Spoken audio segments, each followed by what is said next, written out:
আলকামার জবান দিয়ে কালেমা বাইর হয় না রে। রাহমাতুল লিল আলামিনের কাছে খবর আসলো, নবী বলেন সাহাবীরা রে দেরি করো না, তাড়াতাড়ি যাও, আমার আলকামার চারিপাশে দাঁড়ায়া দাঁড়ায়া দোয়া করো, কোরআন শরীফ তেলাওয়াত করো, বেশি বেশি করে কালেমা পড়ো, দোয়া দুরূদ পড়ো। ও সাহাবীরা, এইজন্য মানুষ যখন মৃত্যু শয্যায় সজ্জিত হয়, খবরদার তার চারিপাশে বাজে কথা বলবেন না, গল্প করবেন না, কোনো গান বাজনা বাজাবেন না, পাশে বয়া বয়া কোরআন তেলাওয়াত করবেন, উচ্চ স্বরে কালেমা পড়বেন, উচ্চ স্বরে দুরূদ পড়বেন। যদি কপালে যদি একবার কালেমা জুটে যায়, একবার যদি তওবা জুটে যায়, ওর কপালটা বড় ধন্য হয়ে যাবে রে যুবক। এই জন্য মৃত্যু সজ্জায় যখন মানুষ চলে যায়, খবরদার তার পাশে দাঁড়ায়া দাঁড়ায় কানবেন না, তার পাশে বয়া বয়া কানবেন না, তার পাশে দাঁড়ায়া কোনো বাজে গল্প করবেন না, দুনিয়াবি গল্প করবেন না। বেশি বেশি কোরআনের আয়াত, বেশি বেশি সূরা কেরাত, বেশি বেশি দুরূদ, বেশি বেশি তওবা করবেন। জোরে বলেন আল্লাহু আকবার। এ যুবক, রাসূলের সাহাবীরা দোয়া করে রে, তবু আলকামার জবান দিয়ে কালেমা বাইর হয় না, মৃত্যুটাও সহজ হয় না। রাসূলুল্লাহর কাছে চলে আসলেন সাহাবীরা, ইয়া রাসূলুল্লাহ, ইয়া হাবিবাল্লাহ, নবী গো, আপনার আলকামা তো মৃত্যু হয় না, কালেমাও পড়তে পারে না নবী গো। আমার নবী হাত উঠায় দিলেন আল্লাহর দরবারে, আল্লাহ তুমি আমার আলকামারে মাফ করে দাও, আমার আলকামার জবান দিয়ে কালেমা বাইর করে দাও। আমার আল্লাহ ডাক দিয়ে কয়, জিবরিল তাড়াতাড়ি যাও, আমার হাবিবরে বলো হাত নামাই নিতে। আমি আজকে আমার নবীর দোয়া কবুল করতে পারবো না, কারণ এখনো দুনিয়ার মধ্যে আলকামার মা জিন্দা। জোরে জোরে চিল্লায় বলা যাবে না মারহাবা। রাসূলুল্লাহ চলে গেলেন, মুসলমান শোনো, আলকামার বাড়িতে চলে গেলেন, সালাম দা, আসসালামু আলাইকুম ইয়া আহলাল বাইত। ওয়ালাইকুম আসসালাম। ডাক দেখায় মা, মা গো। আলকামার মা ভিতর থেকে বলে, এ মুহাম্মদ সাল্লাল্লাহু আলাইহি ওয়াসাল্লাম, আপনি আছেন? কয় মা, আপনার আলকামা জীবনে কোনো ভুল করছে কি না? কয় বাবারে, আমার আলকামা জীবনে এক ওয়াক্ত নামাজ ছাড়ে নাই, আলকামা জীবনে কোনোদিন অন্যায় করে নাই। তবে কেন, আমার নবী কয়, তবে কেন আমার আলকামার এত কষ্ট হয়, কেন মৃত্যু সজ্জায় এত কষ্ট হয়, মৃত্যু কেন হয় না? এর নবী ডাক দিয়ে বলে, মা, মা গো, আলকামার মা যদি নামাজ না ছাড়ে, যদি অন্যায় না করে গো, তাহলে এত মৃত্যু যন্ত্রণা, এত কষ্ট হয় কেন? আলকামার মা ডাক দিয়ে কয়, বাবা মুহাম্মদ, সারা জীবন আমার ছেলে বইয়ের পরামর্শ অনুযায়ী চলতো, আমি দুঃখিনী মা, আমার কোনো কথাই মূল্যায়ন করতো না। আজকে ছেলেরা রে, ও আমার বাজানেরা শুনে নে রে, আব্বা মা যে কত বড় নিয়ামত বুঝবি যেদিন তোরাও বাবা মা হবি। নবীজি বলে, মা গো, মা কি বলো? কয়, বাবা মুহাম্মদ সারা জীবন আমি কোনো কথা বললে কথাকে মূল্যায়ন করতো না, ওর বউর পরামর্শ অনুযায়ী চলতো, বউর কথা মতো চলতো, এই কারণে আমি দুঃখিনী মা, ওর পরে রাজি না, এই জন্যে আমি ওর পরে খুশি না। আলকামার মা বলা পরে নবীজি বলে, মা গোরে মাফ করে দাও, আলকামার জবান দিয়ে কালেমা বাইর হয়ে যাক, মৃত্যু সজ্জায় আছে, কত কষ্ট করে। আলকামার মা কয়, না না না, আমি ওরে মাফ করব না। জোরে জোরে চিল্লায় বলা যাবে না আল্লাহু আকবার। যখন খড়ির মধ্যে আগুন ধরাইয়া, ও যুবক, ওই খড়ির মধ্যে আগুন ধরে, যখন আলকামার দেহ কানানি আগুনের মধ্যে ফেলবে রে, দুঃখিনী মা ঘরের ভিতর থেকে একটু চিৎকার পারে, আল্লাহ নবী, নবী রে একটু দাঁড়া রে বাবা, আমি দুঃখিনী মা, আমার সামনে আমার কলিজার টুকরার গায়ে আগুন দিস না। আরে আমি বেঁচে থাকতে আমার কলিজার টুকরার গায়ে আগুনে পোড়ায়া দিলে আমি কেমনে সহ্য করবো রে? আমি আমার সন্তানের পোড়াতে দিব না রে, আমার সন্তানের আগুনের মধ্যে ফেলায়ও না, আমার সন্তানের সব ভুল ত্রুটি আমি দুঃখিনী মা মাফ করে দিছি। যারা বলেন মারহাবা। সঙ্গে সঙ্গে আলকামার জবান দিয়া কালেমা বাইর হয়ে গেছে, লা ইলাহা ইল্লাল্লাহু মুহাম্মাদুর রাসূলুল্লাহ। নামাজ একমাত্র কাফের এবং মুসলমানদের মধ্যে পার্থক্য হলো নামাজ। সমস্ত খারাপ কাজ থেকে বাঁচায় নামাজ। এখন মুসলমান নামাজের ওয়াজ করতে হবে ইহুদি খ্রিস্টান অন্যান্য মুসলিমদের কাছে, সেই নামাজের ওয়াজ করা লাগে মুসলমানদের কাছে। এর চাইতে দুঃখ আর থাকতে পারে না। নামাজ ছেড়ে দেয়া কবিরা গোনা, মিথ্যা বলা কবিরা গোনা। আমরা এখন মিথ্যার মধ্যে এমন ভাবে জড়িয়ে পড়েছি, মিথ্যা ছাড়া চলতে পারি না। রাজনীতিবিদ বলেন আর ব্যবসায়ী বলেন আর ইমাম বলেন, মুয়াজ্জিম বলেন, মাওলানা বলেন, আলেম বলেন, উলামা বলেন, সবাই জন্য একটা মিথ্যাটা এমন ভাবে মিথ্যার প্রতি ঝুঁকে পড়েছি, মিথ্যা ছাড়া চলতে পারি না। জোরে জোরে বলেন ঠিক কিনা? এ আমার ভাইরা, আমার বন্ধুরা, আমার যে কথা বলতেছিলাম, মিথ্যা বলা কবিরা গুনাহ, বেগানা নারীর সঙ্গে দেখা দেয়া কবিরা গুনাহ। এই ওয়াজ তো সমাজে চলবেই না। বেগানা পুরুষের সঙ্গে দেখা দেয়া কবিরা গুনাহ, বেগানা নারীর সঙ্গে দেখা দেয়া কবিরা গুনাহ। যাদের সঙ্গে দেখা দেয়া জায়েজ তাদের সঙ্গে বিয়ে করা হারাম, যাদের সঙ্গে দেখা দেয়া হারাম তাদের সঙ্গে বিয়ে করা জায়েজ। এই ওয়াজ যদি করি, বাংলাদেশে অনেক আলেমের কপালে কষ্ট আছে মুসলমান, অনেক ইমাম সাহেব ইমামতি চলে যাবে, অনেক আলেমের চাকরি চলে যাবে। কারণ বেগানা নারী নিয়ে অফিস আদালত করতেছি, বেগানা নারীর পিছে পিছে দৌড়াইতেছি। মুসলমান শোনা নাও, যেটা হারাম, হারামকে কোনো ব্যক্তি হালাল বলার এখতিয়ার কারণ নাই। পৃথিবীর মধ্যে হারামকে হালাল বলার সঙ্গে সঙ্গে সে কাফের হয়ে যাবে। সমাজ থেকে মুসলমান শুনে নাও, শুনে নাও। সুতরাং বেগানা নারীর চেহারা দেখা হারাম, বেগানা পুরুষের চেহারা দেখা হারাম। জোরে বলেন আল্লাহু আকবার। আমার বাবারে, আমার এই গুনাহগুলো মাফের দরকার আছে। এখানে এই জন্য জান্নাতের বাগান আল্লামা খুদবি রাহমাতুল্লাহ বয়ান করে, দুনিয়ার মানুষ শুনে নাও, হাজার গুনাহ করেছো। দুনিয়ার মধ্যে গুনাহ করতে করতে আসমান থেকে জমিন পর্যন্ত যত খালি জায়গা আছে গুনাহ ভরপুর করে ফেলেছো। এই গুনাহগুলো যদি মাফ করাইতে চাও, কোথাও যদি শুনতে পাও রিয়াজুল জান্নাহ বেহেশতের বাগান ওয়াজ মাহফিল, এখানে কোনো বান্দা যখন যে আঁকড়ে ধরবে, ওই বান্দা যখন কবরের ভয়ে, জাহান্নামের ভয়ে খাস তওবা করে আল্লাহ বলে ডাক দেয়, আল্লাহ রব্বুল আলামিন বান্দার জীবনের দরিয়া দরিয়া গুনাহগুলো মাফ করে দেয়। জোরে বলেন সুবহানাল্লাহ। এখন আমার দেশে অনেক মৌলবী সাহেব বলে হেদায়েতের মালিক, পীর সাহেব কয় আমি হেদায়েতের মালিক, মুফতি সাহেব কয় হেদায়েতের মালিক, মৌলবী সাহেব কয় হেদায়েতের মালিক। আলেম শুনে নাও, পৃথিবীর কোন পীর সাহেব হেদায়েতের মালিক নয়, মৌলবী হেদায়েতের মালিক নয়, মুন্সি হেদায়েতের মালিক নয়, আমির সাহেব হেদায়েতের মালিক নয়, হেদায়েতের মালিক নবীজি নিজেও নয়। যদি কোনো ব্যক্তি বলে রাসূলুল্লাহ হেদায়েতের মালিক, আমি বলবো এটা হলো এক নাম্বার বাটপার। কারণ হেদায়েতের মালিক যদি রাসূলুল্লাহ হতো, তাহলে আবু জেহেলের কপালে কালেমা জুটত।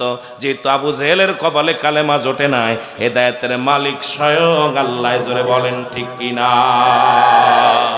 এই একদিনের জাহান্নামটা হিসাব করে মিলায়া দেন। এই একদিন কত গুনাহ করছেন, এই গুনার কথাগুলো একটু মিলায়া দেন। ও মানুষ, বলতেছিলাম পৃথিবীর মধ্যে আসার একটা সিরিয়াল আছে যার কোনো সিরিয়াল নাই। আর মানুষের দুইটা সময় মরণ হয়, একটা হলো রাতের বেলা, একটা হলো দিনের বেলা। দিন শুরু করেছি, মৃত্যুবরণ করি নাই। রাত শুরু করেছি, মৃত্যুবরণ করি নাই। সকাল পর্যন্ত বেঁচে থাকবো কেউ বলতে পারি না। এই জন্য আগে আপনারা তওবা করেন। মাহফিল এসেছেন, সবাই তওবা করেন। আস্তাগফিরুল্লাহ রাব্বি মিন কুল্লি যামবি আতুবু ইলাইহি লা হাওলা ওয়ালা কুওয়াতা ইল্লা বিল্লাহিল আলিয়্যিল আযীম। লা ইলাহা ইল্লাল্লাহু মুহাম্মাদুর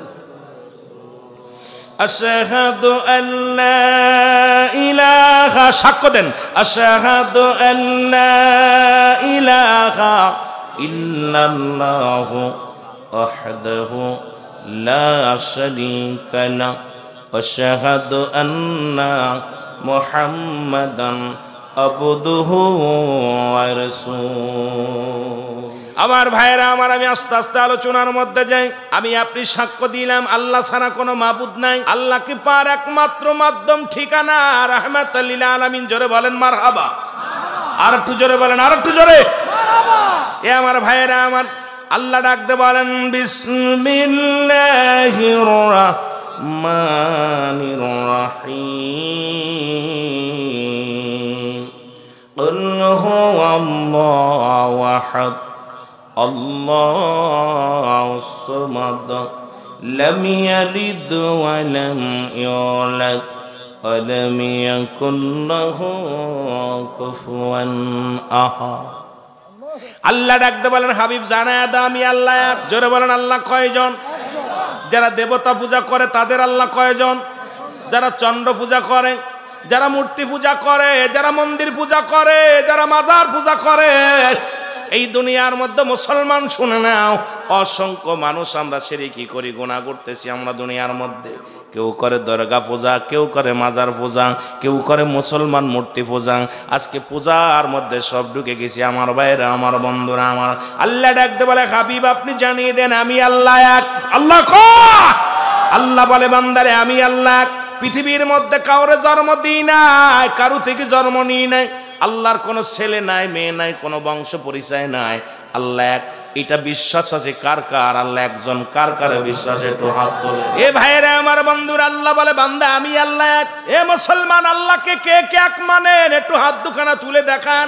আল্লাহ কয়, আমি কারুর জন্ম দিই নাই, কারু থেকে জন্ম নিই নাই। আসমান জমিনের মধ্যে আমার সমতুল্য সমকক্ষ কেউ নাই। তাহলে সিজদা পাওয়ার কোনো যোগ্য কোনো ব্যক্তি নাই। মুসলমান তিনি হলো স্রষ্টা, আমরা হলাম সৃষ্টি। তামাম পৃথিবীর মধ্যে যা কিছু আছে তার সৃষ্টি। সুতরাং এই সৃষ্টিকে সেজদা দেওয়ার কোনো এখতিয়ার রব্বুল আলামিন আপনাকে দেন নাই। জোরে বলেন ঠিক কিনা? আমার ভাইরা, আমার বন্ধুরা আমার, এখন আল্লাহ বলে সারা পৃথিবী, তামাম পৃথিবীর মাকলুকাত গুলো, তামাম পৃথিবী আমার মুখাপেক্ষী। শুধু মাকলুকাত নয়, গোটা কুল কায়নাতের মধ্যে যা কিছু আছে সব আমার রব্বে কারীমের মুখাপেক্ষী। রব্বে কারীম কারোর মুখাপেক্ষী নয়। জোরে বলেন ঠিক কিনা? কথা কি বোঝেন? সন্তান ইনকাম জানে না, বাবার কাছে চায়, বাবা তার গার্জিয়ান। এখন আল্লাহ রাব্বুল আলামিন কয়, পৃথিবীর সব মাখলুকাত যা কিছু আছে সব কিছু আমার মুখাপেক্ষী, আমি কারোর মুখাপেক্ষী নাই। তাকাব্বারি করি না, আমার তাকাব্বারি করে দুনিয়ার সমস্ত মাখলুকাত গুলো। জোরে বলেন ঠিক কিনা? হুকুম মানবো কার? আরো জোরে বলেন কার? এ আমার ভাইয়েরা আমার, এই দাওয়াত দিলেন রাহমাতুল লিল আলামিন, রাসূলুল্লাহ দাওয়াত দিলেন। এ আমার ভাইয়েরা আমার বন্ধুরা আমার, যে নবী লাগবে কবরে, নবী লাগবে মিজানে, নবী লাগবে ফুলসিরাতে, নবী লাগবে ইয়াউমুল কিয়ামতের ময়দানে। তাই বলে এই নয় আল্লাহকে কষ্ট দিয়ে রাসূলকে ভালোবাসা যাবে না। রাসূলকে মুসলমান পৃথিবীর মধ্যে ইস্তার আছে, এই পৃথিবীর মধ্যে আল্লাহ রব্বুল আলামিনের ইস্তার যেখানে সেখানেই রব্বুল আলামিন। নবীর ইস্তার আছে, আপনার মা বাবার ইস্তার আছে, পীর মাশায়েখের ইস্তার আছে। এখন আমার দেশের সমাজ এমন একটা বেজালে ফেলাইছে, রব্বে কারিমের সঙ্গে সবাই শরীক করে ফেলে। জোরে বলেন ঠিক কিনা? রাসূলুল্লাহ যখন এই দাওয়াত দিতে লাগলেন, তৎকালীন জামানার নাম হলো ওলীদ নামে এক দুশমন। নাম কি? জোরে বলেন নাম কি? ওলীদ। উনি আল্লাহকে সিজদা করা মানতে পারেন নাই। আখির নবী বলছে, দুনিয়ার মানুষ, আমি আল্লাহর পয়গম্বর। এই কালেমা শুধু আমার নবীর নয়, যদি বলেন আখিরি নবী মুহাম্মাদের কালেমা, তাহলে এটা হলো আরেক বাটপার। কারণ এই কালেমাটা আমার নবী, শুধু আমার নবীর নয়, এই কালেমাটা হলো আদম আলাইহিস সালাম থেকে শুরু করে। আদম বলে লা ইলাহা ইল্লাল্লাহ, আদম শফিউল্লাহ। লা ইলাহা ইল্লাল্লাহ মুসলমান ইব্রাহিম খলিলুল্লাহ। লা ইলাহা ইল্লাল্লাহ ঈসা রূহুল্লাহ। লা ইলাহা ইল্লাল্লাহ মুসা কালিমুল্লাহ। লা ইলাহা ইল্লাল্লাহ মুহাম্মাদুর রাসূলুল্লাহ। সুতরাং আদম আলাইহিস সালাম হাওয়া আলাইহিস সালাম থেকে শুরু করে এই কালেমা শুরু হয়েছে, আখিরি নবী পর্যন্ত চলছে, কিয়ামত পর্যন্ত চলবে। জোরে বলেন ঠিক কিনা? কোন নাস্তিক বলতে পারবে না এই কালেমা আমি শুনি নাই। কোন কাফের বলতে পারবে না এই কালেমা আমি শুনি নাই। কোন মুসলিম বলতে পারবে না এই কালেমা আমি শুনি নাই।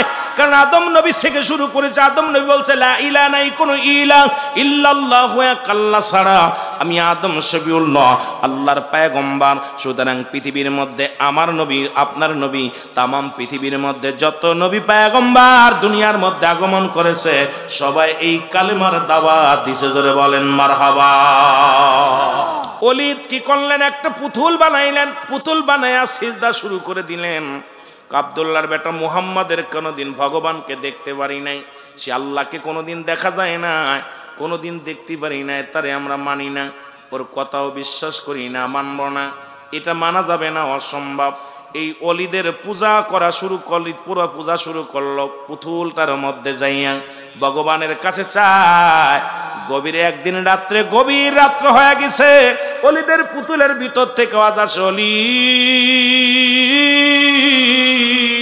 অলিদের পুতুলের ভিতর থেকে আওয়াজ আসে, অলিদ। মুহাম্মদ আব্দুল্লাহর বেটা মুহাম্মদ একটা ধোঁকাবাজ, আব্দুল্লাহর বেটা মুহাম্মদ একটা কাজ্জাব। আব্দুল্লাহর বেটা মুহাম্মাদের খোদা বলতে কিচ্ছু নাই। আব্দুল্লাহর বেটা মুহাম্মদ সে একটা মিথ্যুক কাজ্জাব। সুতরাং আমি এক নাম্বার খোদা।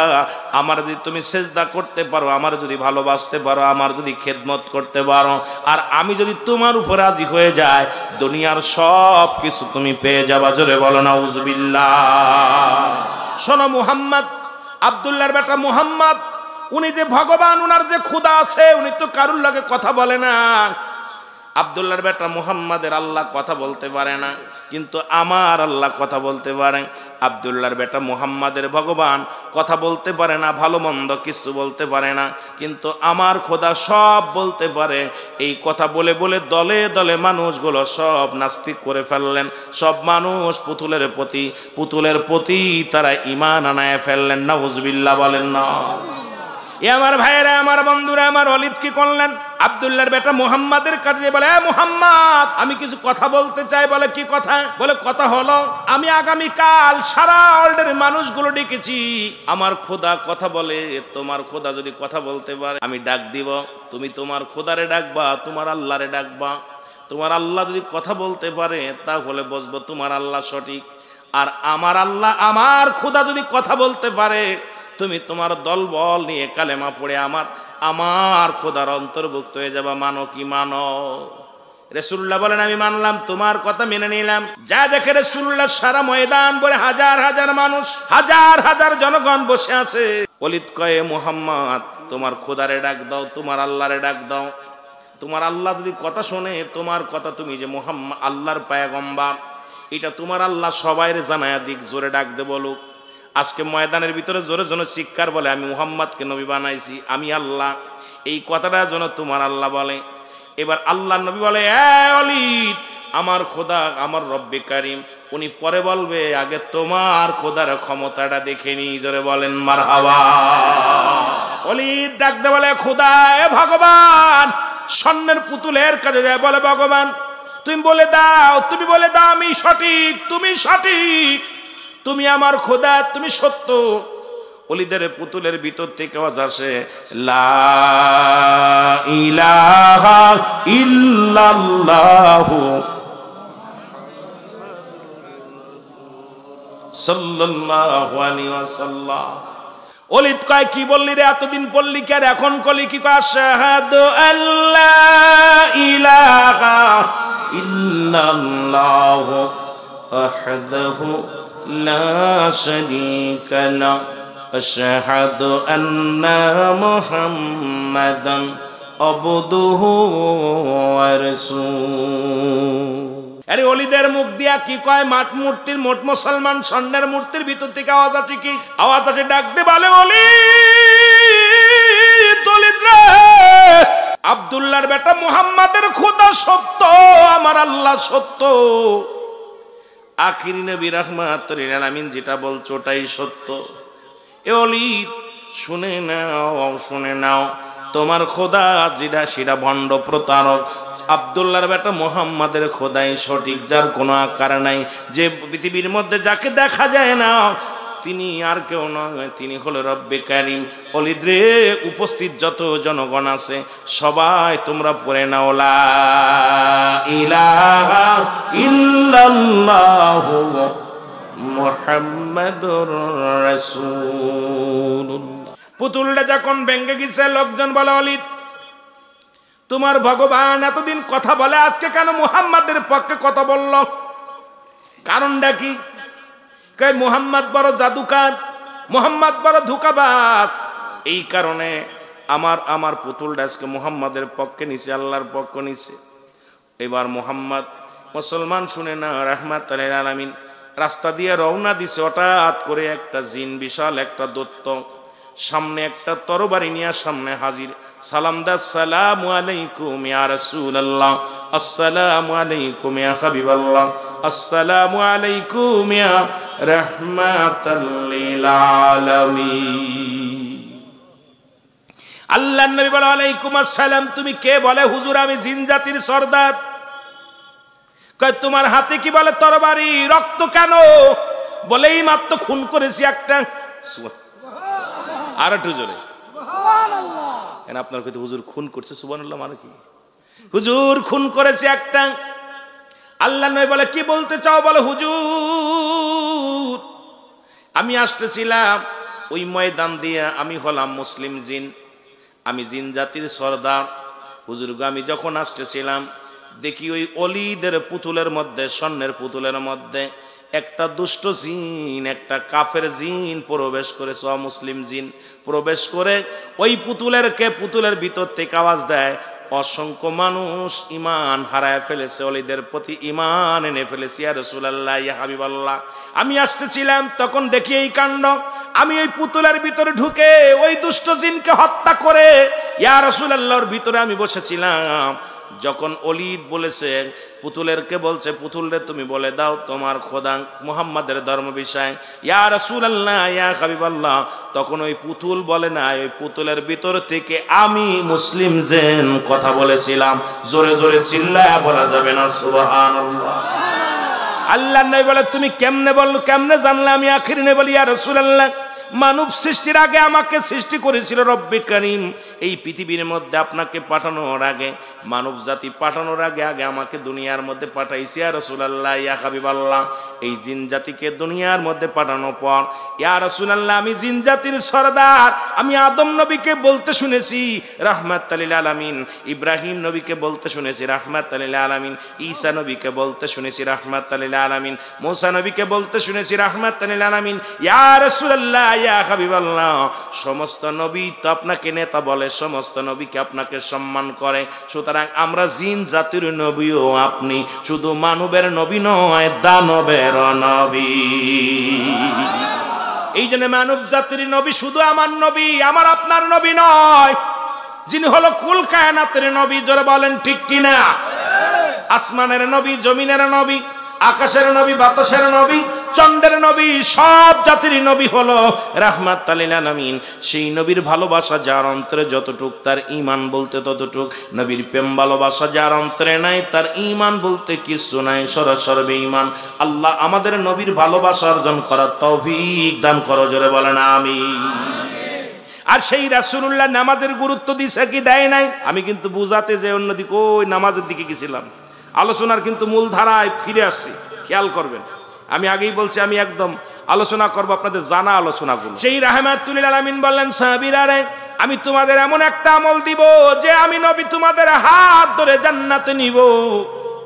রাসূলুল্লাহ বললেন, সাহাবীরা রে তোমরা শুনে নাও। শোনো, হলো যে ব্যক্তি 5 ওয়াক্ত নামাজ, 5 ওয়াক্ত সালাত সময় মতো ওক্ত মতো আদায় করতে পারবে, আল্লাহর নবী তার হাত ধরে জান্নাতে নিবে। জোরে বলেন মারহাবা। এখন রাসূলুল্লাহর সঙ্গে জান্নাতে যেতে চান কে কে? একটু হাত তোলেন। চাননি? জোরে বলেন চান। আরো জোরে বলেন চাননি। রাসূলুল্লাহ নিজে বলছে, আমার মুখের কথা না, নবীজি বলছে যে ব্যক্তি 5 ওয়াক্ত সালাত, 5 ওয়াক্ত নামাজ সময় মতো ওক্ত মতো আদায় করতে পারবে, আমি নবী তার হাত ধরে জান্নাতে নিয়ে যাব। যেহেতু শাবান মাস, সামনে মায়ে রমজান মাস, এই রমজান মাসের গুরুত্ব অনেক, ফজিলাত নামাজের গুরুত্ব। মুসলমান এমনি নামাজ যখন আদায় করবেন 27 গুণ সব, যখন একাকার নামাজ পড়বেন, আর এই মসজিদে যখন নামাজ পড়বেন একাকার নামাজ পড়ার চাইতে 27 গুণ সব বেশি হবে। আর আল্লাহ রাব্বুল আলামিন মাহে রমজানের খাতিরে ওই 27কে 70 গুণ দিয়া দিছে, কারণ কোন ব্যক্তি 70 গুণ সব তার বেশি আমল নামায় লেখা হবে। জোরে জোরে চিল্লায় বলেন মারহাবা। আমার মুসলমান গভীর মনোযোগ। মাহে রমজান মাসে 3টা ভাগ করেছে। একটা হলো রমজান মাসে রহমত, মাগফিরাত, নাজাত, ঠিক কিনা? জোরে বলেন ঠিক কিনা? এই মাহে রমজান মাসের প্রস্তুতিমূলক মাস হলো শাবান মাস। প্রস্তুতি হতে হবে। কেমন প্রস্তুতি? আগামী কাল থেকে ফজর থেকে নামাজ আর ছাড়বো না, কারণ মায়ের রমজান মাসে তো নামাজ পড়তেই হবে। আগামী কাল থেকে এক ওয়াক্ত নামাজ আর কাজা করব না।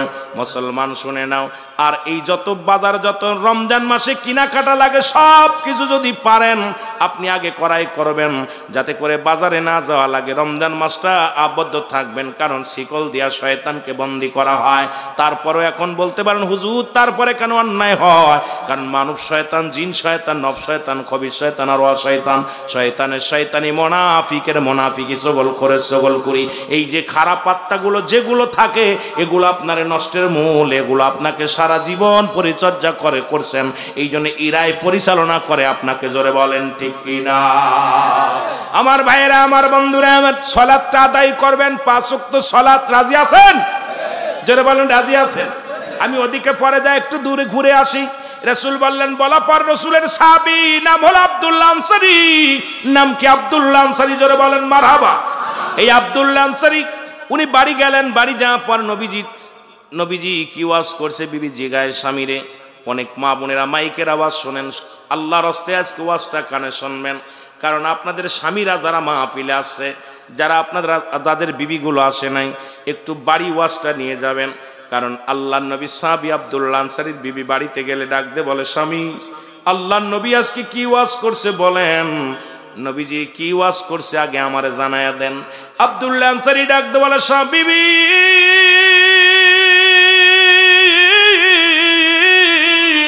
রাহমাতুল লিল আলামিন ওয়াজ করছে, কোন ব্যক্তি যদি 5 ওয়াক্ত সালাত, 5 ওয়াক্ত নামাজ সময় মতো আদায় করতে পারে, আল্লাহর নবী তার হাত ধরে জান্নাতে নিয়ে যাবে। বিবি ডাক দে বলে, স্বামী ও প্রাণের স্বামী, আপনার কাছে একটা দাবি আমি করব। জীবনে কোনোদিন আমি স্বর্ণের দাবি করব না, খানার দাবি করব না, বাড়ির দাবি করব না, গাড়ির দাবি করব না। আপনি আমাকে একটু সুযোগ করে দিবেন, আমিও যেন সময় মতো 5 ওয়াক্ত সালাত আদায় করতে পারি। জোরে বলেন মারহাবা। স্বামীকে ডাকতে বলে, স্বামীরা আমাকে একটু সুযোগ দিবেন, আমিও যেন নামাজটা আদায় করতে পারি। কিয়ামতের ময়দানে আপনি নবীর সঙ্গে জান্নাতে যাবেন, আমাকেও সঙ্গে নিবেন। এ আমার ভাইয়েরা, আমার বন্ধুরা, আমার রাহমাতুল লিল আলামিনের পিছে প্রতিদিন এসে নামাজ পড়ে, যেমন আপনাদের ইমাম সাহেব হুজুর, উনার পিছে যারা সালাত আদায় করে, একদিন যদি না আসেন, 2 দিন যদি না আসেন, উনি জিগাই বারাক মুসল্লির ভাই অমুক মুসল্লি কই, উনি জিগাই সালাম ফিরে, ভাই অমুকরে তো দেখি না। কারণ ইমাম সাহেবের সঙ্গে সম্পর্ক কেমন হয়ে যায়, ভালো হয়ে যায়। ইমাম সাহেবের সঙ্গে মুসলমান মুসল্লিদের সম্পর্কটা অনেক সুন্দর হয়ে যায়।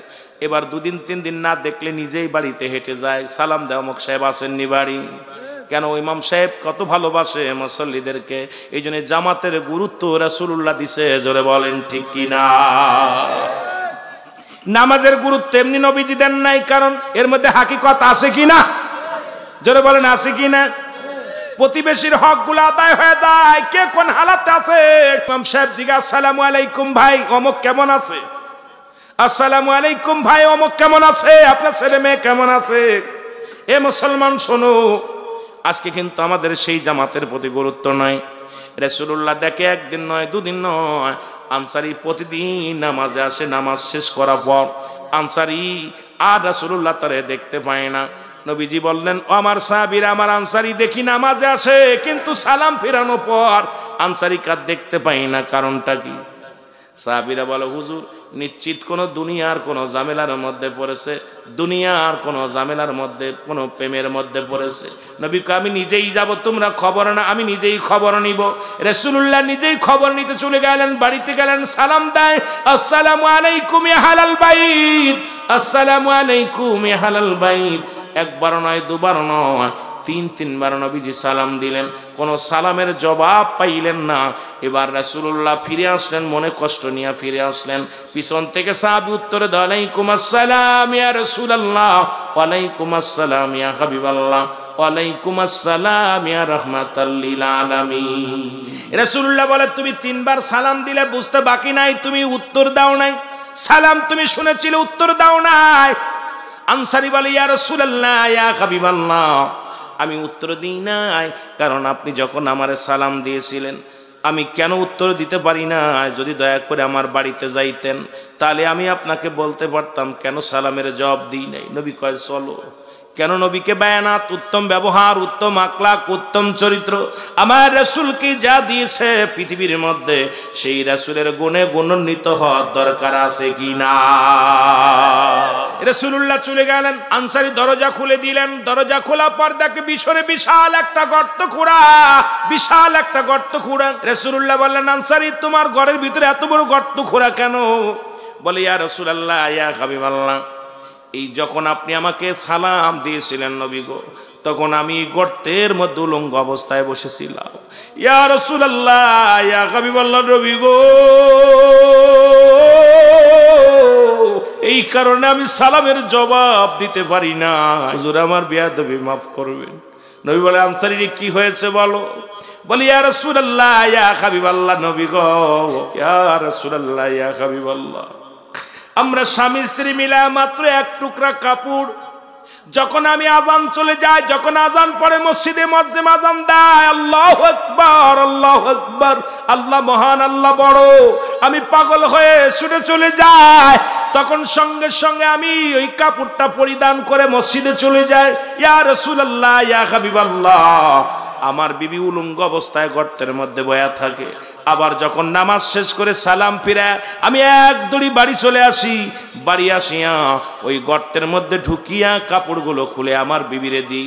যখন আপনি সালাম দিয়েছিলেন তখন আমার বিবি কাপড় পরিধান করে নামাজ পড়তেছিল। ইয়া রাসূলুল্লাহ, ইয়া হাবিবাল্লাহ, আমি উলঙ্গ থাকার কারণে আপনাকে আমি সালামের উত্তর দিতে পারি নাই। আবার নবী বলে, আনসারী তুমি কি শুনাইলা, তুমি কি শুনাইলা? আনসারী বলে, নবী গো, আমাদের স্বামী স্ত্রী মিলে মাত্র একখানা কাপড়। ইয়া রাসূলুল্লাহ, ইয়া হাবিবাল্লাহ, আপনি ওয়াজ করেছিলেন যে ব্যক্তি 5 ওয়াক্ত সালাত, 5 ওয়াক্ত নামাজ সময় মতো ওয়াক্ত মতো আদায় করতে পারে, আমি নবী তার হাত ধরে জান্নাতে নিয়ে যাব। আমার বিবি আমার কাছে দাবি করে, নবী গো, আমি যেন 5 ওয়াক্ত সালাত সময় মতো আদায় করতে পারি। এই কারণে নবী গো, যখন সালাম ফিরায় দৌড়ায় বাড়ি চলে আসি, বাড়ি আসে কাপড়টা খুলে দিয়ে আমার বিবি নামাজে দাঁড়ায় যায়। আমার নবী ডাক দে, আনসারী আয় আয় আয়, আমি নবী কথা দিলাম রে, আমি নবী কথা দিলাম, ইয়াউমাল কিয়ামতের ময়দানে তোদের স্বামী স্ত্রী দুজনকেই নিয়ে আমি নবী জান্নাতে যাব। জোরে বলেন মারহাবা। এরে এক কাপড়ে দুজন নামাজ পড়েছে। এখন যদি আপনাদের এলাকার মধ্যে এমন কোন গরিব নাই, এমন কোন ফকির নাই যার এক টুকরা কাপড় আছে, এখানে যারা বেনামাজি বলেন দি তাদের একখান কাপড় আছে? কথা কন না কেন? একখান কাপড় আছে? একখান কাপড়গুলো উঠায় থুইছেন। আর জুম্মার নামাজে যাও আসেন, ব্রাজিল আর্জেন্টিনার কাপড় পরে আসেন, ভালো পাঞ্জাবিগুলো উঠায় রাখেন, ভালো কাপড়গুলো গুছায় রাখেন। আরে কপাল পুরা মুসলমান শোন, সবচেয়ে বড় মেহমান হলো আমার আল্লাহ। সেই আল্লাহর দরবারে হাজিরা দিবি, সেখানে গেলে যা সেরা কাপড় পরে ব্রাজিলের আর্জেন্টিনার জার্সি বইরা ভালো কাপড়গুলো দোলাই করে রেখে দিস ঘরের মধ্যে।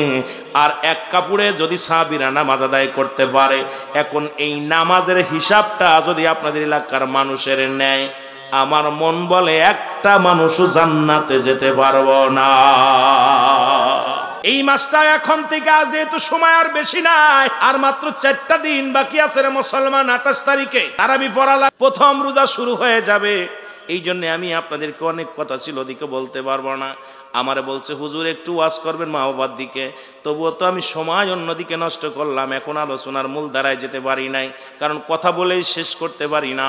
আমার যুবক বাবারা দিলের কান্ডা লাগায় শোনো, মাহে রমজান মাসে ও মুসলমান শোনো, এই পবিত্রতা রক্ষা করবার রাসূল বলছে 3টা জিনিস যে ব্যক্তি পাইয়া সে ব্যক্তি গুনাহ মাফ করাইতে পারলো না, এই ব্যক্তি ভিতরে এই ব্যক্তি ধ্বংস হয়ে যাবে। তার মধ্যে 1 নাম্বার হলো পিতামাতা জিন্দা পাওয়ার পর যে ব্যক্তি গুনাহ মাফ করে নিল না আব্বা মার কাছ থেকে, জোরে বলো আল্লাহু আকবার। যে ব্যক্তি গুনাহ মাফ করে নিতে বলেন আব্বা মার কাছ থেকে, যে যত বড় মৌলবী হোক আর বাইতুল মুকাররমের খতিব হোক, মুসলমান কাবা শরীফের ইমাম হোক, যার উপরে মা বাবা সন্তুষ্ট নাই, তার জীবন বরবাদ, সবকিছু বরবাদ হয়ে যাবে। এই জন্য আব্বা মা মুসলমান শুনে নাও আমার বাজানেরা, এক নম্বরে পিতামাতার হক যদি নষ্ট করে যাও, 14টা হক হলো পিতামাতার, তার মধ্যে 14টার মধ্যে 7টা হলো জীবিত থাকতে, 7টা হলো মরণের পরে। মুসলমান শুনে নাও, যারা পিতামাতার কাছ থেকে গুনাহ মাপ না চেয়ে নিতে পারলো, এদের মতো কপাল পোড়া কেউ নাই, অভিশপ্ত জাতিরা। 2 নম্বর হলো মাহে রমজান মাস পেয়ে যিনি গুনাহ মাফ করে এটি নিতে পারলো না, মাহে রমজান মাসের মুসলমান পবিত্রতা রক্ষা করতে পারলো না, এর মতো কপাল পোড়া দুনিয়ার মধ্যে কেউ নাই। আর এক শ্রেণী হলো মুসলমান যারা রাসূলের দুরূদ শরীফ পড়িয়া রাসূল পাক সাল্লাল্লাহু আলাইহি সাল্লাম নাম শোনা পর যারা রাসূলের দুরূদ পড়লো না, সাল্লাল্লাহু আলাইহি সাল্লাম পড়লো না, এরাও যেন ধ্বংস হয়ে যাবে। জোরে জোরে চিল্লায় বলো আল্লাহু আকবার। আর একটু জোরে বলো। সুতরাং মাহে রমজান মাস সামনে আমাদের আসতেছে, পবিত্রতা রক্ষা করার দরকার আছে কিনা? আরো জোরে বলেন আছে কিনা? এই মাহে রমজান মাসে আমরা যারা যাকাত আছে, যাকাত গুলো পরিশোধ করব। অল্প কয়েক মিনিট কথাগুলো বলে যায়, যেহেতু আগামীকাল আর তো ওয়াজ হবে না, মাহফিল হবে না, যত আমি আল্লাহর কাছে বলতে পারি, আল্লাহ মায়ে রমজানের আগে একটা ওয়াজ হয়েছিল, কিছুটা টাচ দিয়েছিলাম, রমজান বিষয়ে কথা বলেছিলাম। মুসলমান শোনো, আমরা 30টা রোজা রাখবো নিয়ত করেছি, কে কে একটু হাত তোলেন। 30টা রোজা রাখবেন, জোরে বলেন আল্লাহু আকবার। আল্লাহ আমাদের কবুল করো, 30টা রোজা রাখার তৌফিক দান করো, জোরে বলেন আমিন। তবে মা বোনেরা যারা ওয়াজ শুনতেছেন, আপনাদের জন্য একটা শুভ সংবাদ দিয়ে যায়, যখন আপনার রোজা রাখবেন, 1 নাম্বার 3টা আমল করলে তো জান্নাতে যাবেন। তার মধ্যে 1 নাম্বার হলো ফরজ নামাজ এবং ফরজ রোজা। এই ফরজ রোজা যদি আপনাদের কোনো রকম হায় নিপাত আসে, খবরদার কোনো ওষুধ খাওয়া বন্ধ করবেন না। অনেক মা বোন আছে চিন্তা করে 30 রোজা রাখবো, ওষুধ খাবো, এই ভুলটা খবরদার করবেন না, এই ভুলটা খবরদার করবেন না। আরে আমি হিসাব করে মিলায় দেখলাম, পৃথিবীর মধ্যে প্রত্যেক আমরা মার্ডার কেসের আসামি, কারণ যত সন্তান হত্যা করেছি, এইগুলো যদি আমার রব্বে কারিম ধরে, এরপরে তো আল্লাহর আদালতে জবাব দিতে পারবো না। আমার ভাইয়েরা, যদি কোনো মা বোন রোজা ভেঙে যায়, শোনো, যদি হায়াত আছে, ঋতু আছে, সঙ্গে সঙ্গে রোজা নামাজ দুটোই ছেড়ে দিবে, শুধু ফরজ রোজাগুলো পরবর্তী সময় কাজা আদায় করে নিবে, কাজা কোনো নামাজ আদায় করা লাগবে না। যেহেতু সামনে রোজা, কয়েকটা কথা বলে আমি মূল আলোচনায় চলে যাব। আমার বাবারা, জোরে জোরে চিল্লায় বলা যাবেন আল্লাহু আকবার।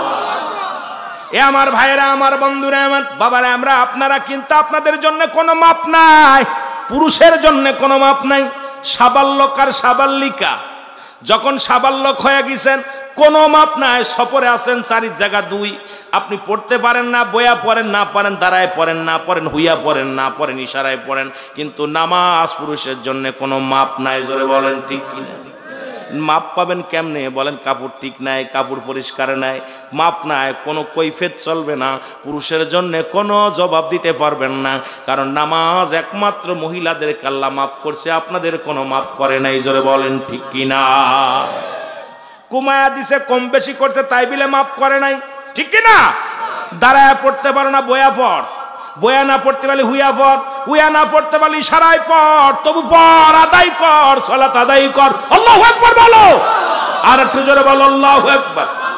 এ মুসলমান, এই মাসে আপনারা যাকাতটা দিবেন। 1 নম্বরে যাকাত পরিশোধ করবেন। উত্তম মাস, যাকাতের নিসাব পরিমাণ মাল, সেটা হলো 7.5 তোলা স্বর্ণ, 52 তোলা রূপা। এই পরিমাণ মালের নিসাব জানি মালিক হয়ে গেছেন, অবশ্যই হিসাব করবেন। ইমাম সাহেবের কাছে বসবেন, ইমাম সাহেবকে বলবেন, হুজুর, আপনাদের হুজুরকে বলবেন, হুজুর, এইটা আমার এত মাল, এত টাকা আছে, এইটা কেমনে বোঝায় দিব? ইমাম সাহেব হুজুর হিসাব করে দিবে, এরপরে আপনি যাকাত দিবেন। ইচ্ছা মতো দিবেন না।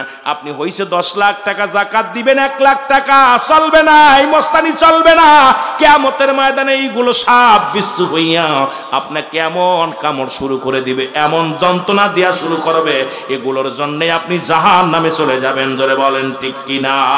আর দুনিয়ার বালাখানা কি করবেন? আল্লাহ কয়, কুল্লু মান আলাইহা ফান, আল্লাহ কয়, বান্দারে, সব কিছু চূর্ণ বিচ্ছিন্ন করে দিব। এই জমিনের মধ্যে যা কিছু আছে সব কিছু আমি চূর্ণ বিচ্ছিন্ন করে দিব। এই জমিনের মধ্যে মাটিগুলো পুড়ায় তামা বানায় দিব। জমিনের মধ্যে যত পানি আছে সব পানিগুলো পোড়ায় ছাই বানায় দিব।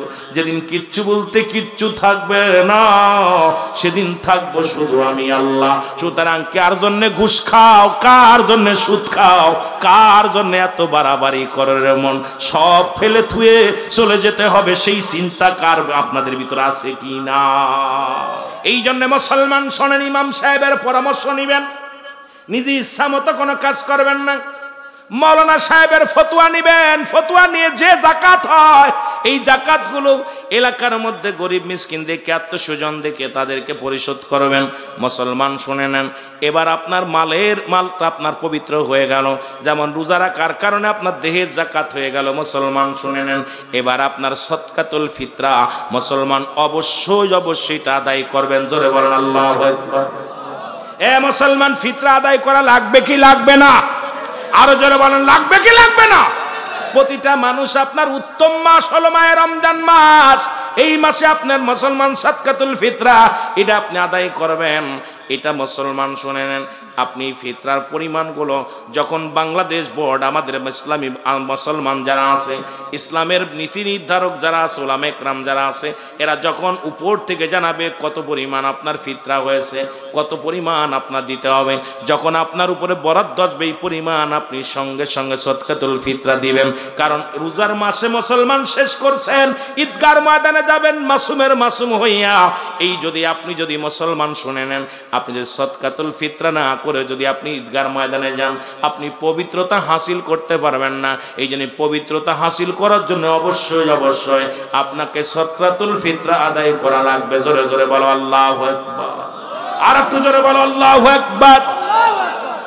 এমনিতে তো মুসলমান প্রতিদিন 12 রাকাত কি পড়েন? সুন্নাত নামাজ পড়েন। কয় রাকাত? প্রতিদিন 12 রাকাত সুন্নাত নামাজ। কত রাকাত? 12 রাকাত সুন্নাত নামাজ পড়েন। এ মুসলমান, রাসূল বলছে যে ব্যক্তি প্রতিনিয়ত 12 রাকাত সুন্নাত নামাজ পড়বে, আল্লাহর নবী বলছে ওই ব্যক্তি জান্নাতের মধ্যে তাদের বাড়ি ঘর করে দিবে আল্লাহ পাক। বিশাল বিশাল বাড়ি ঘরগুলো আল্লাহ পাক করে দিবে। সুতরাং এই দুনিয়ার মধ্যে রমজান মাসে ওই সুন্নাতটা ফরজের সমতুল্য হবে।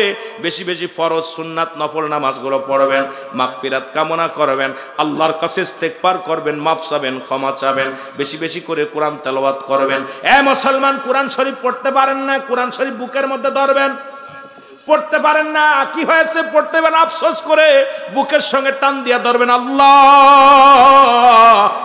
এই কোরআন তুমি পাহাড়ের উপরে দাও নাই, পাহাড় সহ্য করতে পারে নাই। তুমি আল্লাহ জমিনের উপরে দাও নাই, জমিন সহ্য করতে পারে নাই। আসমানের উপরে দাও নাই, আসমান সহ্য করতে পারে নাই। এই মানব জাতির মধ্যে দিছো আল্লাহ, এই কোরআন আমার মধ্যে দিয়া দাও। কোরআনকে যদি কিছু না পড়তে পারেন, তবু একদিন হলেও কোরআনটারে ভালোবাসবেন, বুকের সঙ্গে টেনে ধরবেন, এই বুকের সঙ্গে লাগায়া ধরে কানবেন। আল্লাহ আল্লাহ, এই কোরআন যে কত মধু, কোরআনটা মুসলমান যেমনি মুসলমান দেখেছিলাম কোথায়? এ মুসলমান, গভীর মনোযোগ। আফগানের জমিনে মুসলমান, এ মুসলমান, কিছু ছাত্র 500 কোরআনের পাখিগুলোর কাছে যখন বন্দুক তাক করে বলেছিল তোরা কোরআন ছেড়ে দে, না হয় জীবন দেয়া দে। ছেলেরা বলেছিল জীবন দিলে জান্নাত পাবো, কোরআন ছাড়লে জাহান্নাম পাবো। কিন্তু জীবন দেয়া দিছে, কোরআন ছাড়ে নাই। এই কোরআনের অবমাননা সহ্য করা যাবে না। জোরে বলেন ঠিক কিনা? আল্লাহ নিজেই বলেন, যালিকাল কিতাবু লা রাইবা ফীহি। আর এটা মানবে কার? আল্লাহ কয় হুদাল লিল মুত্তাকিন। জোরে জোরে চিল্লা বলা যাবে না মারহাবা। এ মুসলমান, আমি আস্তে আস্তে আলোচনায় যাই যেহেতু সময় স্বল্প। এ মুসলমান, কই থেকে কই যাব? এ যুবক, দিলের কান্ডা লাগায় শোনো, এই কোরআন নাজিলের মাস হলো মাহে রমজান মাস। মারহাবা বলো। এই জন্য কোরআনটা মাহে রমজান মাসে পড়তে না পারলো তারাবিগুলো পড়বেন। কোরআনের পাখিগুলো যখন যেখানে খতম তারাবি হয়, কষ্ট চিন্তা করবেন না, কষ্ট করে শুনবেন। একটা হরফ শুনলে 10টা নেকি। ইমাম সাহেব পড়বে 1000 নেকি, আপনি শুনবেন 2000 নেকি। সুতরাং ইমাম সাহেব যত নেকি পাবে তার দ্বিগুণ নেকি আপনার হবে। পিছনে বসে বসে কোরআন তেলাওয়াত শুনবেন। এই 30টা কোরআন, 30টা রোজা, 30টা তারাবি আপনি আদায় করবেন। 30টা তারাবির মধ্যে কোরআন শরীফ পড়বেন। যখন ইমাম সাহেব তেলাওয়াত করবে, তেলাওয়াতটা মন দিয়ে শ্রবণ করবেন। জোরে জোরে বলেন আল্লাহু আকবার। এ মুসলমান, গভীর মনোযোগ, আল্লাহু আকবার বলো। এই কোরআন নাজিলের মাস হলো মাহে রমজান মাস। মারহাবা বলো। আবার এই মাসে এমন একটা রাত, আল্লাহ কয় তানাজ্জালুল মালাইকা আল্লাহু আকবার বলুন। এই এখন একটা মাস, যে মাসে মুসলমান লাইলাতুল কদর বলা হয়, যেখানে নাজিল হয়েছে কি ফেরেশতা? ও মুসলমান শুনে নাও, শুনে নাও, কি নাজিল করেছে? কোরআন শরীফ নাজিল করেছে কোন মাসে? এই মাসে। এ মুসলমান শুনে নাও, এই মাসটার পবিত্রতা রক্ষা করবা, এই মাসটার ভিতরে কোরআন শরীফকে মহব্বত করবা, কোরআন শরীফকে বুকের মধ্যে ধরবা। পড়তে যদি না পারো, ইমাম সাহেব যখন পড়বে বয়া বয়া শুনবা। ওই ছোট বাচ্চা যখন সকালবেলা কোরআন শরীফ পড়বে, বয়া বয়া একটু শুনবি। সারা জীবন তো চা খাইছিস, বাজারে যায় নামাজ পড়িস আর না পড়িস কপাল পুরা। বাজারে যা চা খাইও বয়া বয়া, ও বুড়ো লাঠি ভর দিয়া দিয়া চা খাইছো। আর এই রমজান মাসটা ওইগুলো বাদ দিয়া, ফজরের নামাজটা না পড়িয়া না ঘুমায়া, যখন ওই কোরআনের পাখিগুলো কোরআন নিয়ে বসে, একটু বয়া বয়া কোরআন শুনবা। জোরে বলেন মারহাবা। আর একটু জোরে বল আল্লাহু আকবার। রাজি আছেন? রাজি আছেন? আরে জোরে বলেন রাজি আছেন? আমার ভাইয়েরা 5 ওয়াক্ত সালাত আদায় করবেন, দান খয়রাত করবেন, বেশি বেশি করে দান খয়রাত করবেন। মুসলমান আবদ্ধ থাক, বাজার ঘাটে যাবেন না। বাজার ঘাটগুলো সব বন্ধ। প্রয়োজনীয় বাজার ঘাট সব আগের দিন করে ফেলবেন। এই মাসে আগামী কাল যায় বাজার করবেন। রমজান মাসে কতগুলো ছোলা লাগবে, কতগুলো সামগ্রী লাগবে, কতগুলো চাউল লাগবে, কতগুলো ডাউল লাগবে। যদি আপনার সাধ্য থাকে আপনি কিনে ফেলবেন, কিনে মজুত করে রাখবেন। ওই রমজান মাসটা বাজারে যাবেন না, কারণ আবদ্ধ থাকিয়া মওলার গোলামি করবেন। পারলে মাসে একবার মুসলমান 30টা কোরআন, বছর 30 পারা কোরআন শরীফ পড়বেন। কোরআন শরীফ যারা পড়তে পারেন পড়বেন, না পারলে সূরা কিরাত পড়বেন, না পারলে আল্লাহর জিকির করবেন, না পারলে বয়া বয়া নবীর দুরূদ পড়বেন। তবে বাজে সময় নষ্ট করবেন না। জোরে জোরে বলো আল্লাহু আকবার। আর একটু জোরে জোরে চিল্লায় বলো আল্লাহু আকবার। আবার অনেক বেঈমান আছে, আলেমরা কয় এই মাসে খালি হিসাব হবে। এই বেয়াদব, খাবারের হিসাব দেওয়া লাগবে, কারণ এই মাসে যে এত নয়, কারণ ইনসাফের বেশি খাওয়া যাবে না। এখন বাপনি তো 4 পা গরু নয়, 3টা ভাগ করবেন। 1 ভাগ পানি, 1 ভাগ খালি, 1 ভাগ খানা। আপনার যেটুক লাগবে এইটুকু খাবেন। এর দ্বারা আপনি রোজা রাখলে আপনার গ্যাসে ধরবে না। এর দ্বারা আপনি রোজা রেখে শান্তি পাবেন, তারাবি পরে শান্তি পাবেন। কারণ আপনি এত পরিমাণ খাইছেন, ডে উঠতে উঠতে দেখা যায় 100 পদ নিয়ে। দেখেন ইফতারি করতে করতে টাইম, নামাজের টাইম শেষ। এদিকে ইমাম সাহেব কয় আয়েন, ইমাম সাহেব যায় নামাজে বয়ে আছে, আর উনি খানা নিয়ে এমন বসা বসছে, কপাল পুরা। শোন, রাসূল পাক সাল্লাল্লাহু আলাইহি সাল্লাম যেটা শিক্ষা দিছে, সেই শিক্ষাগুলো আমাদের দরকার। মুসলমান শুনেন, একটা খুরমা খায়া যখন ইফতার করবেন, ইফতার করার পর যখন নামাজে দাঁড়াইবেন, দেখবেন নামাজে যত মজা পাবেন, ওই খাপুর ছোলা বুট আর ইত্যাদি ইত্যাদি পেট ভরে খাইয়া নামাজে দাঁড়াইলে এত মজা পাবেন না। ঠিক কিনা? ঠিক কিনা? এ আমার ভাইয়েরা, আমার বন্ধুরা, আমার এই মায়ের রমজান মাসে যেমন আপনার সব কিছু পরিবর্তন করবেন, এরপর ওর মাসে আছে কোথায় এতেকাফ। এতেকাফ শব্দের অর্থ আবদ্ধ হওয়া। এই এতেকাফে বসা অবস্থায় যদি কোনো ব্যক্তি, এলাকার মহল্লার কোনো মানুষ মারা যায়, ওই ব্যক্তি তো জানাজায় গেলে তার এতেকাফ ভেঙে যাবে। ভালো করে ফতোয়া শুনে নেন বাবা। এখন আমার দেশে যারা এতেকাফে বসে, অনেক মসজিদি বয়া বয়া দিয়ে গল্প করে, আর মরিচের বুটা ফেলে, রসুনের পেঁয়াজ ছুলে দেয়, আর গল্প করে। আরে মৌলবী, তোর এতেকাফের দরকার নাই, ওইরাম এতেকাফে থেকে লাভ নাই। জোরে বলেন ঠিক কিনা? এতেকাফে বসা অবস্থায় যদি কোনো ব্যক্তি মহল্লার মারা যায়, মারা গেলে ওই জানাজায় শরীক হলে ওর এতেকাফ ছুটে যাবে। আর এখন আমাদের পল্লীতে দেখি এতেকাফে বই আরে গল্প, মরিচের বুটা ফেলা, রসুন পেঁয়াজ বুটা ফেলা, আর তরকারি কুটার গল্প করা। মোটামুটি মুসলমানে বলো আমাদের বন্ধ হয় না মুসলমান। তবে এতেকাফের শর্ত হলো যে মসজিদে মুসল্লিগণ একত্রিত ঈদ নামাজ আদায় করবে, তারাবির নামাজ, ওই মসজিদে যদি নিম্নতরে একজন এতেকাফে বসা ফরজে কিফায়া হয়ে যাবে। যদি ওই ব্যক্তি, যদি না কোনো ব্যক্তি যদি ওই মসজিদে এতেকাফ না করে, সবার নামাজ কারণ নামাজ হবে না। এই জন্য বাধ্যতামূলক একজনের এতেকাফ করা লাগবে। মুসলমান পারলে একাধিক জন থাকবেন, আবদ্ধ থাকবেন, দায়মুক্ত থাকবেন। ওই এতেকাফে বসা অবস্থায় মওলার জিকির আর নামাজ, কোরআন তেলাওয়াত ইত্যাদি ইত্যাদি নিয়ে ব্যস্ত থাকবেন। একবার ওই 10টা দিন এতেকাফে থেকে দেখেন, আপনার পরিবর্তন হয়ে যেতে পারে আপনার জীবন চরিত্র। একটু দেখবেন আপনার পরিবর্তন হয়ে যেতে পারে আপনার জীবনটা। জোরে বলেন ঠিক কিনা? এতেকাফে বৈশা আমি অনেক মসজিদে দেখছি, আমার মসজিদে দেখছি, হাই রে গল্প করে বয়া বয়া, রসুন পেঁয়াজ চলে, গল্প করে, গান কাবার কাপনে বসে বসে ওয়াজ শুনে। এই জন্য আমার ভাইয়েরা, আমার বন্ধুরা, আমার মহাপবিত্র মায়ের রমজান মাস সামনে আগমন করতেছেন। আল্লাহ আমাদের সবাইকে যেন ওই রমজান মাসের পবিত্রতা রক্ষা করার তৌফিক দান করে। ওই রমজান মাসে জান্নাতের দরজাগুলো খোলা থাকে, জাহান্নামের দরজাগুলো বন্ধ করে দেয় আমার আল্লাহ। আর সবচেয়ে বড় নিয়ামত তিনটা ভাগ, রহমত, মাগফিরাত, নাজাত। যারা বলে রহমত, রহমত, মাগফিরাত, নাজাত। আল্লাহু আকবার বলো। এই তিনটা ভাগে ভাগ করেছে। বান্দা 10 দিন তুমি রহমত ছিনিয়ে নাও। আল্লাহর কাছে, আল্লাহ তো সবচেয়ে ধনীর ধনী, আল্লাহর কাছে চাও, কিন্তু মানুষের কাছে চাও তোমার লজ্জা করে না রে মুসলমান। শুধু আল্লাহর কাছে চাইতে গেলে লজ্জা করে। তুমি রব্বে কারিমের কাছে ফরিয়াদ করো, চোখের পানি ছেড়ে ছেড়ে কান্দো, আল্লাহ আমি গুনাহগার, আমি পাপী, আমারে তুমি দয়া করো। এই জন্য রহমতের 10 দিন আপনি কানবেন, রহমত ঘুরায় গেলে আবার মাগফিরাতের 10 দিন কানবেন। মাগফিরাতের 10 দিন যখন কান্নাকাটি করবেন, নাজাতের জন্য কানবেন। আল্লাহ এই মায়ের রমজান মাস শেষ হয়ে যায়, আল্লাহ আমাদের উপরে তুমি রহমত দান করো, দয়া করো আল্লাহ। আল্লাহ আমাদের সবাইকে বুঝার তৌফিক দান করো, জোরে বলেন আমিন।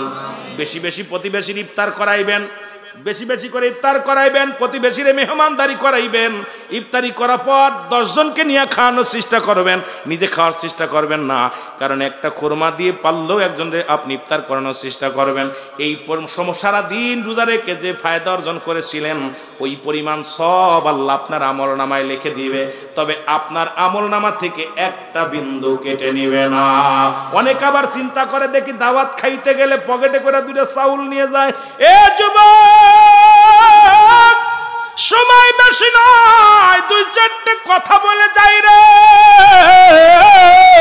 গজল বলে সময় নষ্ট করব না, গল্প করে ওয়াজ করেছি, তারপরেও তো সময় চলে যায়। ও যুবক, রাসূল বললেন, তোমরা কেউ কি কবুল হজের সব পাইতে চাও? সাহাবীরা বলে, ইয়া রাসূলুল্লাহ, ইয়া হাবিবাল্লাহ, কে বা না চায়? নবী বললেন, সাহাবীরা রে, তোমাদের বাড়িতে যাদের মা, বাড়িতে যাদের বাবা জিন্দা আছে, সালাম দিবা, আসসালামু আলাইকুম মা, আসসালামু আলাইকুম বাবা। তোমার আমল নামায় একটা কবুল হজের সব লেখা হয়ে যাবে। জোরে জোরে চিল্লায় বলা যাবে না মারহাবা? আর একটু জোরে বল আল্লাহু আকবার। এর নবীর সাহাবীরা চোখের পানি ছেড়ে কান্দে। নবীজি দেখে সাহাবীদের চোখে পানি।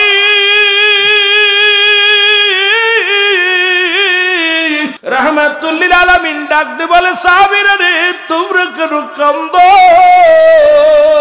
সাহাবীরা বলে, ইয়া রাসূলুল্লাহ, ইয়া হাবিবাল্লাহ, নবী গো,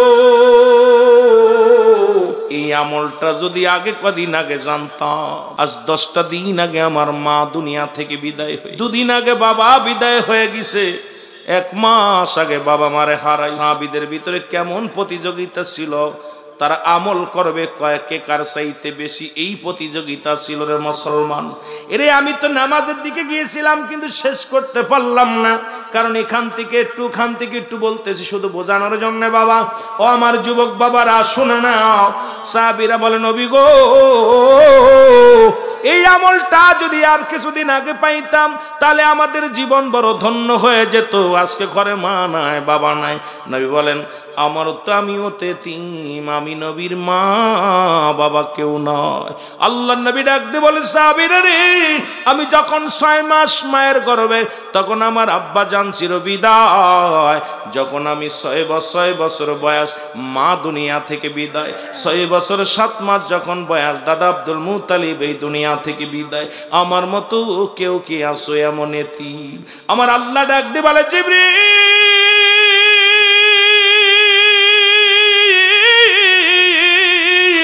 জিবরিল, তাড়াতাড়ি যাও, তাড়াতাড়ি যাও, আমার হাবিবরে জানায় দিয়েছো, সেজন্য আর কান্দে না, তার সাহাবীরা কান্দে না। যাদের আব্বা নাই, মা নাই, আমি রব্বে কারিম তাদের জন্য দোয়া শিখিয়ে দিলাম। পড়েন, রব্বিরহামহুমা কামা রব্বায়ানি সগীরা।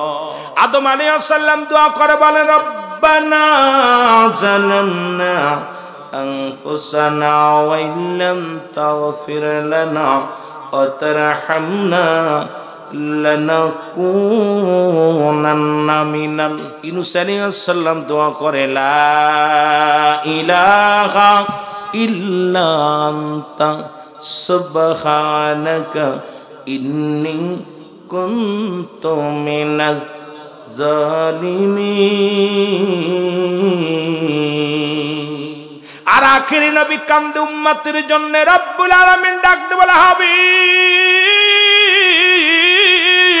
যাদের আব্বা নাই, যাদের মা দুনিয়ার মধ্যে নাই, এরে এমন এতিম হইলাম আমাদের আব্বা করে নাই, মা যাদের নাই রে, একটু জ্বালা বাড়িতে যাইয়া ফজরের নামাজ শেষ করে কবরের পাশে দাঁড়ায় চোখের পানিগুলো ছেড়ে ছেড়ে কান্না, আর ডাক দে বলবা রব্বিরহামহুমা কামা রব্বায়ানি সগীরা। জোরে বলেন না, রব্বিরহামহুমা কামা রব্বায়ানি সগীরা। জোরে জোরে চিল্লায়া বলো মারহাবা। কে যেন জান্নাত হারায়া ফেলেছি, দুনিয়ার মধ্যে এত বড় নিয়ামত কি জন্য হারায় ফেলেছি। রাসূলুল্লাহ তার মার প্রতি কত সম্মান ছিল, একটু বুঝাইতে যায় বলি বাবারে আমার, রাসূলুল্লাহর কদমে আসলেন নবীজির দুধমা হালিমাতুস সাদিয়া। রাসূলুল্লাহ দেখলেন আসিয়া, রাসূলুল্লাহ দাঁড়াইলেন, আমার নবীজির কথাগুলো শোনেন বাবা, দিলের কান্ডা লাগায় শোনো। মা হালিমাতুস সাদিয়া রাসূলুল্লাহর উরতের পর ভর দিয়ে বসলেন। রাসূলুল্লাহ তার নিজের রুমাল মুবারক বিছাইয়া দিলেন, কানে কানে কি যেন কথা বললেন। এরপরে যখন আম্মা জান হালিমাতুস সাদিয়া যখন উঠে গেলেন, নবীজি দাঁড়ায়া দাঁড়ায়া চোখের পানি ছেড়ে কাঁদতে লাগলেন।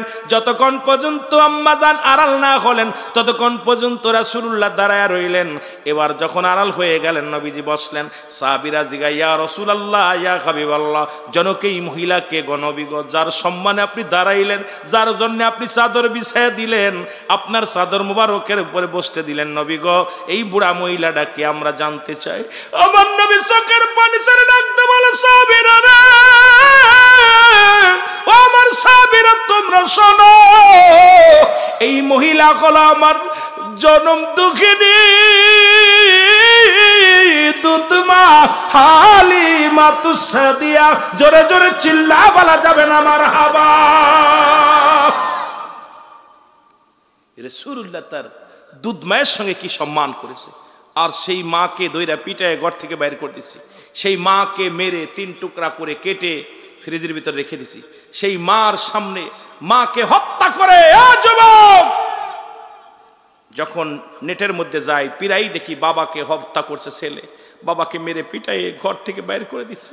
বৃদ্ধ আশ্রমে যাবেন, দেখবেন মা বাবার কান্না, ওই মুরব্বীদের কান্না দেখলে আপনি ঢাকা শহর বৃদ্ধাশ্রমে গেলে চোখের পানি ধরে রাখতে পারবেন না। অনেক দামি ছেলেরা, অনেক বড় বড় অফিসার, তাদের বাবা মা বৃদ্ধাশ্রমে কাঁদতেছে বয়া বয়া। এই কান্না দৃশ্য দেখলে আপনি সহ্য করতে পারবেন না, অথচ এই পিতা মাতা যে কত বড় নিয়ামত। আমার বাবারা, আপনারা শুনেছেন হযরত আবু হুরায়রা রাদিয়াল্লাহু তাআলা, এই ওয়াজটা আমাদের আল্লামা দেলোয়ার হোসেন সাইদি সাহেব করতেন, আমরা ছোট্টবেলা শুনেছি। উনি হুজুরের ওয়াজটা শুনে মানুষ পিতা মাতার ওয়াজ করতে যায়, যে আবু হুরায়রা রাদিয়াল্লাহু তাআলা কাঁদতেছে। আমার নবীজি বলতেছে, আবু হুরায়রা তুমি কাঁদো কেন? বলতেছে, হুজুর মা মারছে। কে মারছে? ওনার ওয়াজটা আমার কাছে এখনো ভিতরে কাট করে আমার ভিতরে লাগা যায় কেন যেন, কথাটা শুনতে গেলে। আবু হুরায়রা বলছে, হুজুর মা মারছে। নবীজি বলতেছে, আবু হুরায়রা তোমার মা তোমাকে মারছে। নবীজি কখনো ধমক দিয়ে কথা বলতেন না, কিন্তু ওদিন ধমক দিছে আবু হুরায়রারে। আল্লাহ নবীজি সাহাবী, আল্লাহ নবীর সাহাবী হযরত আনাস রাদিয়াল্লাহু তাআলা বলে, আল্লাহর কসম আমি 10টা বছর রাসূলের দরবারে খেদমত করেছি। কয় বছর? জোরে বলেন, কয় বছর? ভাই ওয়াজ করতে গেলে যে কত দিক বাড়ায় যায় ভাই বলতে পারি না, শেষ করতে পারি না, কারণ কথা শুধু আনুষঙ্গিক বাইরে যায়। আর এইগুলো বুঝাইতে গেলে পল্লী এলাকায় বেশি কষ্ট হয়। আপনাদেরকে নিয়ে কথা বলতে গেলে চারিদিকে এখানে 12 রকম মানুষ আছেন। কেউ আছেন তাবলিগ, কেউ আছেন আমলিগ, কেউ আছেন জামাত, কেউ আছেন শিবির, কেউ আছেন আপনার তরিকাপন্থী, কেউ আছেন অতরিকাপন্থী। এই মানুষগুলোরে আমার কথার দ্বারাই কেউ কষ্ট পেয়ে যাবে, আমি আল্লাহর দরবারে জবাব দিতে পারবো না। এই জন্য আমার কথা যেন কেউ কষ্ট না পায়, আমি সর্বসাধারণের জন্য কথা বলি, যে কেউ যেন না বলতে পারে রুহুল আমিন সিদ্দিকী এক পার্সিয়ালিটি কথা বলে গেছে। আমাদের দেশে এখন অবস্থা হয়েছে, আট্টুসি তালি আট্টুসির ওয়াজ, সরমুনা তালি সরমুনার ওয়াজ, তাবলিগ তালি তাবলিকের ওয়াজ, আমলিক তালি আমলিকের ওয়াজ, বিএনপি তালি বিএনপির ওয়াজ। এই ওয়াজ আমার দ্বারা সম্ভব না, আমি কখনো পক্ষান্তরে করে আলোচনা করতে পারি না, আর এটা সম্ভব না। আমি সর্বজননীর জন্য আলোচনা করি, যদি হেদায়েতের মালিক আল্লাহ। এই জন্য বাবারা, আবু হুরায়রা বলতেছে, যেটা বলতেছিলাম, রাসূল পাক সাল্লাল্লাহু আলাইহি ওয়াসাল্লাম বলতে হযরত আনাস রাদিয়াল্লাহু তাআলা বলতেছে, আমি 10 বছর রাসূলের খেদমতে ছিলাম। নবীজি গরম পানি চাইলে ঠান্ডা পানি দিতাম, জুতা চাইলে স্যান্ডেল দিতাম, বিছনা উঠাইতে করলে বাড়ি দিতাম। নবীজি যেটা বলতো তার বিপরীত করতাম। আল্লাহর কসম, আমার নবীজি কোনোদিন আমাকে ধমক দিয়ে কথা বলে নাই। সুবহানাল্লাহ বলেন না? দেখছেন রাসূলের আদর্শ। আর আমরা আমাদের বাবারে বাবা, আমাদের কর্মচারীগুলোর জুতা দিয়ে পিটাই, আমার বাড়ির কাজের মানুষকে পিটায় খেদাইতেছি। দেখি পিরাই কাজের মহিলা, আমার ঢাকা শহরে কাজের মহিলাকে খুন্তি পুরায় দাগ দিতেছে, উপর থেকে ফেলে দিতেছে। কত মানুষ অসহায়, আপনার বাড়ি কাজ করে ঠিক মতো টাকা দেন না, শ্রম পারিশ্রমিক দেন না। আরে ভাই, রাসূল পাক সাল্লাল্লাহু আলাইহি সাল্লাম যে আদর্শ যদি আপনার ভিতরে না থাকে, কিসের মুসলমান আপনি? রাসূল পাক সাল্লাল্লাহু আলাইহি সাল্লাম, হযরত আনাস রাদিয়াল্লাহু তাআলা, আমার নবীজি আল্লাহর কসম এত ভুল করেছি, নবীজি জীবনে কোনোদিন আমাকে ধমক দিয়ে কথা বলে নাই। জোরে বলেন না মারহাবা। আর আমাদের এত মেজাজ খারাপ হয় কই থেকে? কথা বলতে গেলেই ধমক দিই, কথা বলতে গেলেই রাগ হয়ে যায়, শরীরের ভিতরে এত গরম আসে কোথা থেকে? আমার নবীর আদর্শ থাকার দরকার আছে কিনা বাবা? জোরে বলেন আছে কিনা? আল্লাহর নবী বলেন, আবু হুরায়রা, তোমার মা তোমাকে মারছে, তুমি কি আমার কাছে নালিশ দাও? মাতার নাফরমানি সন্তানগুলো আল্লাহমুখী হতো। জোরে বলেন ঠিক কিনা? এর মা বাবার কথা মতো যে জন চলে না, বলো মা বাবার কথা মতো আল্লাহ নবীজির দয়া তার পাবে না। বাইরে আল্লাহ নবীজির দয়া, মা বাবা তোর আপন, তাদেরকে করো যতন। মা বাবা তোর আপন, তাদেরকে করো যতন। মার কলিজায় দুঃখ দিলে আল্লাহ সহে না, বলো বাবার মনে কষ্ট দিলে আল্লাহ নবীজির দয়া তারা পাবে না। বাইরে আল্লাহ নবীজির দয়া, মা বাবার কথা মতো যেজন চলে না, বলো মা বাবার আল্লাহ নবীজির দয়া তারা পাবে না। বাইরে আল্লাহ নবী